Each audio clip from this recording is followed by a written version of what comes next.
Oi pessoal, tudo bom? Hoje eu vou mostrar para vocês o doce de leite mais fácil e mais gostoso que existe. Você pega uma lata de leite condensado, tira o rótulo e você vai colocar na panela de pressão. Você vê que eu coloquei água quase até cobrir as latas.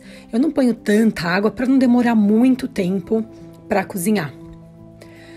Fecha a panela de pressão e assim que começar a dar pressão, você pode marcar 35 minutos.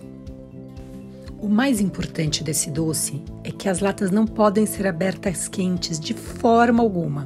É muito perigoso.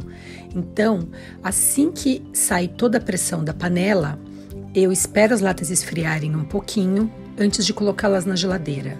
Eu sempre prefiro fazer um dia antes do dia que eu preciso para usá-lo, que eu uso para recheio, cobertura ou até para servir como doce de leite mesmo.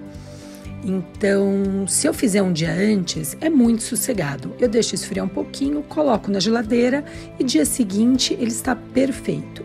Se eu precisar usar no dia, eu libero uma prateleira do meu freezer e coloco dentro.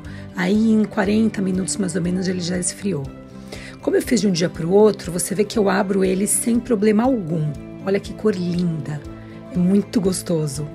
Agora, se você quiser fazer e usar no mesmo dia, uma dica super importante que eu dou é na hora de abrir, você pegar um pano de prato. Atenção que mesmo assim ele não pode estar quente, tá? Ele pode estar no máximo morninho.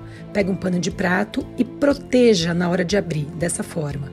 Porque o que pode acontecer se você abrir ele ainda morno é que ele pode voar, pular de dentro da lata e te queimar. Então sempre proteja. Como eu vou deixar na geladeira para a gente comer com queijo, como sobremesa mesmo, eu passo para um pote, eu vou colocar nesse pote que tem tampa e guardo na geladeira. Gente, é muito bom.